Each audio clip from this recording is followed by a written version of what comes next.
be Rob Campbell. Rob Campbell is an Army veteran, leadership author, business consultant, speaker, and executive coach.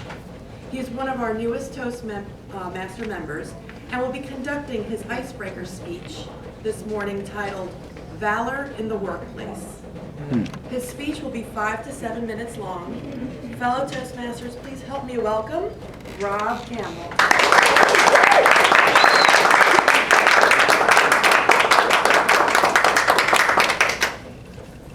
Valor. When you say the word valor, you typically think of acts of heroism and bravery on the battlefield. But can valor happen in a company, in a non-military organization? I think it can. Come back with me to 2009, country of Afghanistan, Operation Enduring Freedom, where I commanded soldiers. One bright sunny morning, a combat patrol set out from its relatively secure base, led by First Lieutenant Colin Bear from Portland, Oregon. Colin was on his first combat deployment. He set up north on the Setakandal Pass, a rugged road on the border of Pakistan, reaching heights of 10,000 feet above sea level. A road which had gained fame in the 1980s as the Afghan Mujahideen had taken on the Soviet Union.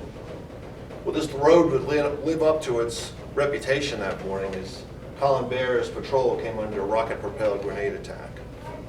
One of those rounds hit the rear end of the vehicle Colin Bear was traveling in and passed through the shoulder of Dennis Holloman from Jacksonville, Florida, severed his arm.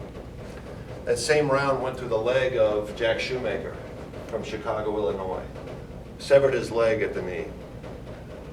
Had it not been for the valorous acts of Colin Bear that morning, coming to the aid of these two men, leading his patrol through that otherwise perilous attack, these two men would have died. For Colin's actions that morning, he was awarded the Army Commendation Medal with Valor Device. I was fortunate to be bedside next to Jack Shoemaker and Dennis Holloman as they awoke the next morning after their initial surgery. I was sitting next to Jack and he looked up at me. Mind you, he just lost a limb. His life was changed forever. And he looked at me and he said, I don't want to leave my brothers and sisters. Please don't make me leave my unit. You know, it's about as powerless as I ever felt as a leader. All I could do was hold his hand as he wept, because we both knew he was leaving his unit forever. Let me take you back to 1968, Republic of Vietnam, where Captain Jack Jacobs injured himself very seriously and had rushed time after time into enemy fire to rescue comrade after comrade, pull them to safety, and take charge of what would have otherwise been a very perilous situation. For Jack's actions that day on the battlefield, he was awarded the Congressional Medal of Honor, our nation's highest award for valor. You know, as military professionals, we looked at scenarios like this, bared witness to them, read about them, studied them, and we asked ourselves, where do we find these people? Did they just come from great stock and we were lucky to have them in our ranks at the right place and time?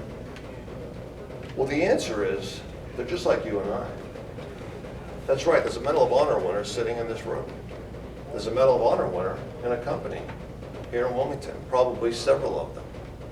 Now, in no way do I want to diminish the valorous acts of these men, the heroic acts of these men. But they'd be the first to tell you the same if they were standing right here. They were just like you and I. They just did what needed to be done at that time. I had the honor of meeting Jack Jacobs last fall on Veterans Day out in California. He really opened my eyes to valor. He gave me his book and I consumed it on the flight home. And he said, and I quote from his book, valor at its core is an act of love. You do what you do because of your training, to be sure. But the thought of your own suffering, your own safety, is nothing compared to the thought of the suffering and the peril of another. And therefore you act. Valor at its core is an act of love. And I read this in his book and started to think, okay, how can a company replicate this? Wouldn't we want Jack Jacobs and Colin Bear in our companies? I believe we should. I believe we can. In my unit, before we left for Afghanistan, We practiced rituals time and time again. We came together as a team. We bonded as a band of brothers and sisters. We shared hardship. We challenged each other to perform at high levels.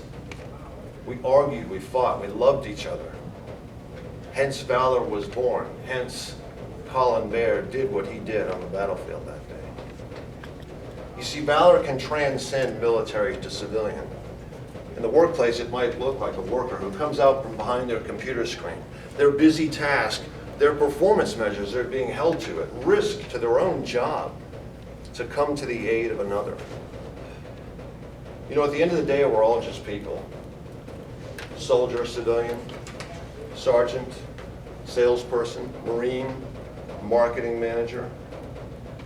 We're all just people. And if companies can foster a sense of selflessness and reward every time this happens, parade people that are selfless, share vulnerability and a shared future, bring teams together, huddle every morning, just like a sports team, practice rituals like going to church, brushing your teeth, coming to Toastmasters every day, practicing these kind of things and forming strong teams, companies can have valor as well. Because we're all people. Who doesn't want valor in the workplace? It can happen. You can have love in the workplace. Thank you very much.